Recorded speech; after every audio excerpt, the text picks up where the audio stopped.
Welcome back to the detailing bay. The sun is shining, shorts are on, it's time to test some products outside. Yeah. So we've got wet coats today. Now, shall we start off by explaining the difference between wet coats and rinse aids? Because like 10-15 years ago, rinse aids were just designed to really help you get the water off when your car was flat, sheeting. You'd give it a spritz, but then you'd also use your drying towel. So once it was all clean, but it was still wet, you'd spray it on, and then you dry it off.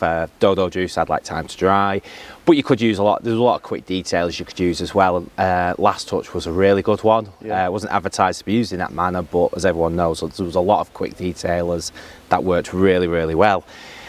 The problem with them was it would start to impregnate the drying towel, and then your drying towel would start losing its effectiveness. So that was always the drawback of them. So you got a nice shiny dry car that you could drive off with minimal effort, but it did start to ruin your drying towels.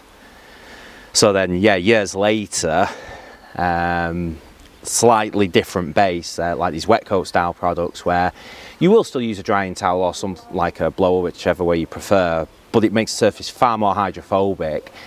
And the way it bonds, it doesn't leave it on the surface as such if you wash it off correctly. Yeah. So when you come to use your drying towel, you're not really picking up the remains of the product. Yeah. So your drying towel does last longer as long as you use it correctly. You've got to rinse it all off. Yeah. Because it will go streaky. And that's the thing. Wet coat products are kind of Marmite, aren't they? Because some people use them, I'm a big fan of them, but then there's some that I cannot stand, because if they leave marring, if you get them on your glass, and you can see, there's nothing worse than having to rewash your car, and some of them can be a bit hard to get back on. They can, and it's just knowing, there's a few simple approaches to it. The first one is, if you're a wax lover and using very natural waxes, wet coat products aren't for you. They're going to interfere with the wax, and that's going to cause your first problem. Sometimes some waxes are fine, some they're not. It's just a no-go for me. I've seen it where it's left all spotted because it's interfered with the waxing, it's streaky. So that's the first no-go really with it. The second one is, if you're gonna commit to your glass, then commit to it. Sometimes it works brilliant, sometimes it's dreadful. It's trial and error. If you're not a fan of that, then you're always going to get a little bit of runoff onto the windscreen. Just use a good glass cleaner straight after, just to ensure that there's nothing left behind.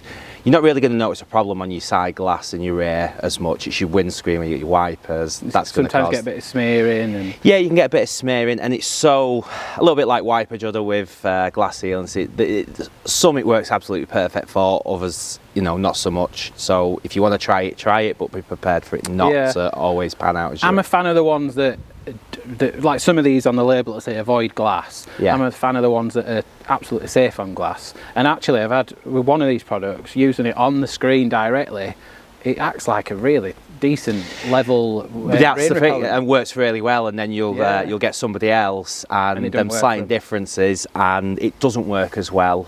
And that's the problem, and that's why I get it with manufacturers, why they're saying just don't get it on your windscreen, because it just avoids that 50% it works for, 50% it doesn't. You just avoided that problem. Yeah. Shall we have a closer look at each one then? Yeah. Because they are all quite different, aren't they? Yeah.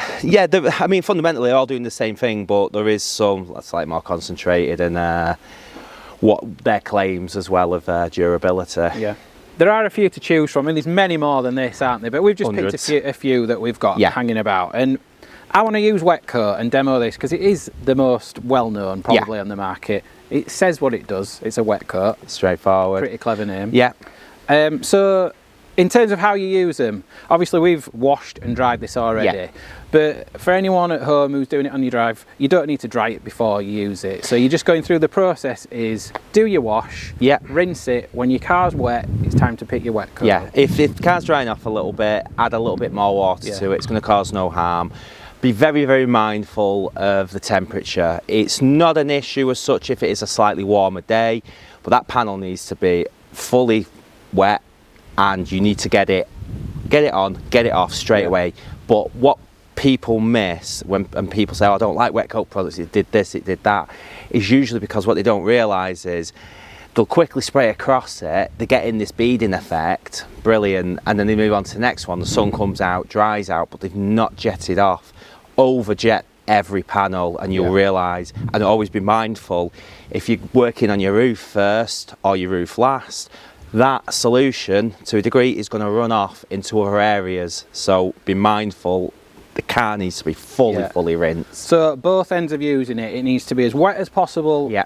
before you apply it, and you need to rinse it absolutely thoroughly. Yeah, after you don't have to spend like 10 minutes. It's just a lot. I've seen a lot of people use it and they do get quick spray. Right, I've got that off. Next panel, and you just got to be a bit mindful. Like, you just need to get a little bit longer because you've took it off the bonnet and it's now on the bumper. Yeah. You know, just make sure you go around as you get more used to it. And like today, despite looking sunny, it's freezing. So the panels are nice and cool. So you get away with doing the bonnet and the bumper, and if you get the wings in there as well, get the whole front end jetted off in one hit, and that's where you really get the benefit of how quick they can make the whole process. You do have to respect them on, like instead of rinse aids of old where you could just sort of pour it on, or just jet it on and go around the whole car, not worry about it in direct sunlight. You do have to respect it because they are putting a proper coating down. It attaches to the paint a lot stronger. It creates a firmer bond than your old style products do. Yeah. If you're using it on its own, it's like a great last step protection on its by itself. Absolutely, isn't it? But on top of something that's already like a ceramic sealant, you're really going to keep the beading boosted. Yeah, well, it's going to act as a sacrificial layer for whatever you've got underneath there. So there's always an added bonus of using it. Yeah, and finally the finish. Because a lot of people don't realise the finish of them it varies between them, but some of them are amazing. They'll give you that ceramic sharpness to them. Well, I think wet coat really, no pun intended, shines with that one. Yeah. And that's what always shocked me with it, is like the finish it gives. The getting your head around getting a better finish without having any real contact is Don't get easier, does it, really? No. Without any contact with your hands. Right, do you want to wet this bonnet, simulate as though we've just rinsed the car, and then I'll spray it on and then jet it off? Cool.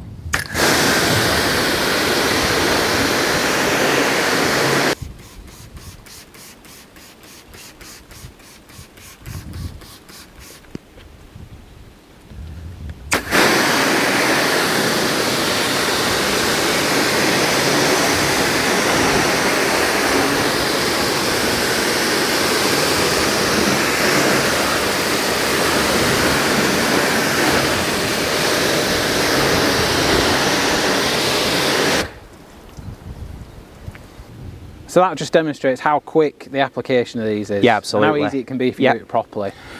And what you can do as well is, though, be careful. You can go again with it. You can add a little bit more. There is a happy medium, but there's always that balance between the cost of the product. Like the amount you gave it then was like probably the perfect balance, but you can go a little bit heavier as well, especially if the car's like insanely flat, and it'll really bring that beading up. And now we have got a protective layer on there that's going to, depending on weather, you're into a couple of months it will last for, and next time you come to wash it, you don't always have to use it, but a lot of people do because it's so satisfying. But yeah, that's there for a while, and it's hard to believe in it with no contact that we've just put a coating on the car that probably will last 6 weeks upwards. Yeah. And I use these as a go-to every time I wash my car, and it never seems to run out, because after 3 weeks, 2-3 weeks in between washes, like, you're just topping it up on top of itself. Yeah, you are. Yeah. Are there any negatives to it? Because I like I say, I fly the flag for these kind of products, but when we did the claying, I was surprised how much of a film I had on my car. So do you think by using them too much you can maybe build up? No, they'll be breaking down. You're not necessarily, when you come to next use that, the previous layer will have started to break down, and especially on the lower parts, which is why people use them again and again. Yeah. So no, you're not necessarily getting too much of a build. It's not like the old days where, you even had it where you're going, all I've done is throw waxes at my car for the last 6 months. I want to strip everything back.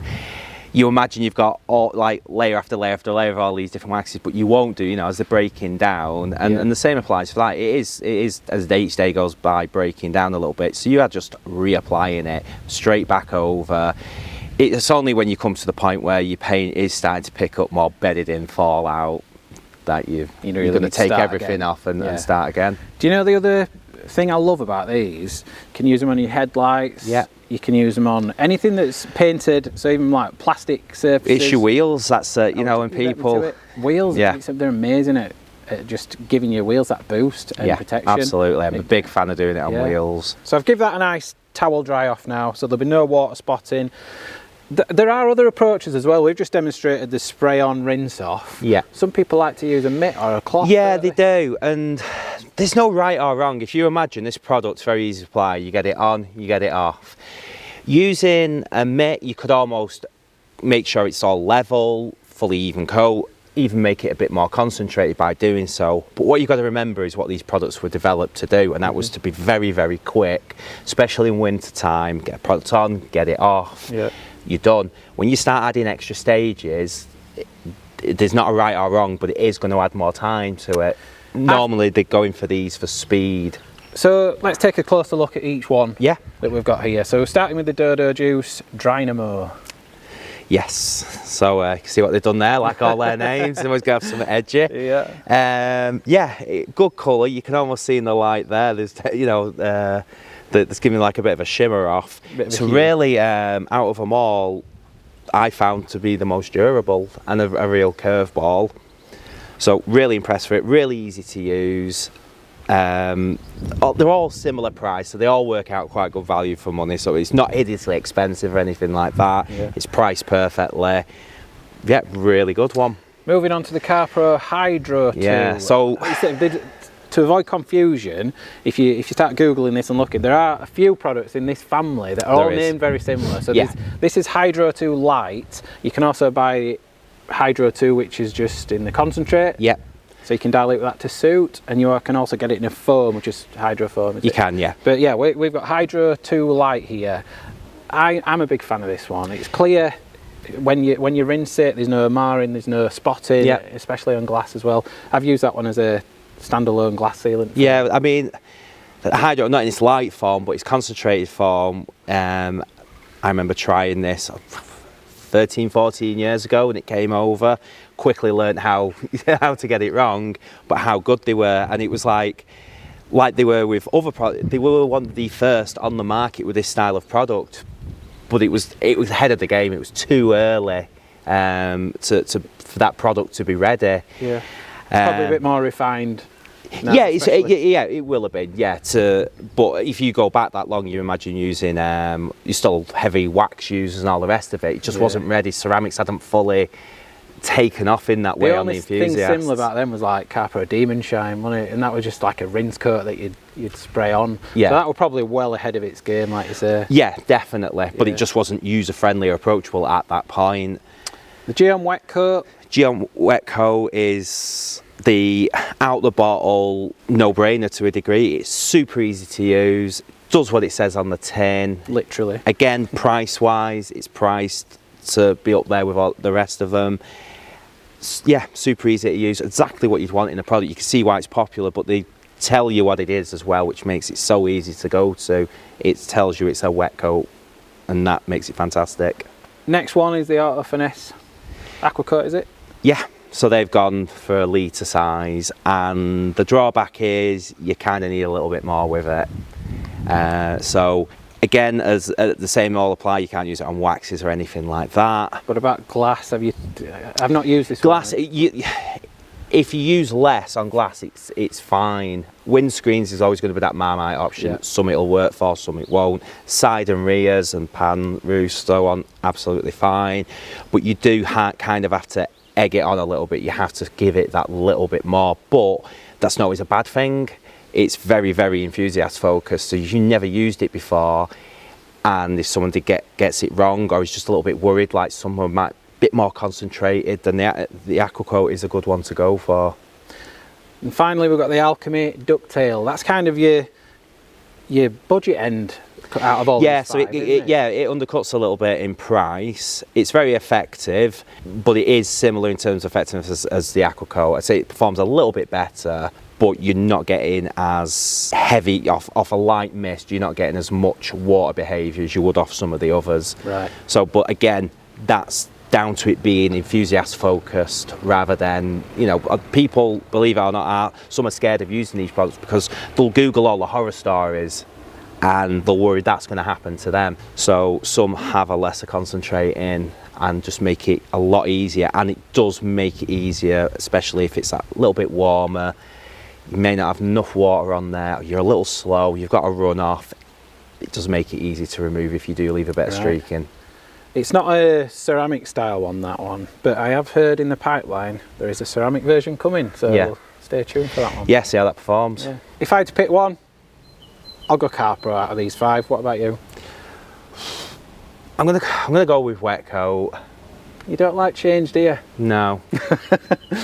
Right, and that's a wrap for this one. So I hope you've enjoyed watching. We'll put links to all the products in the description. Stay tuned for the next video, and also give us a listen on our podcast, which is on Spotify and Apple.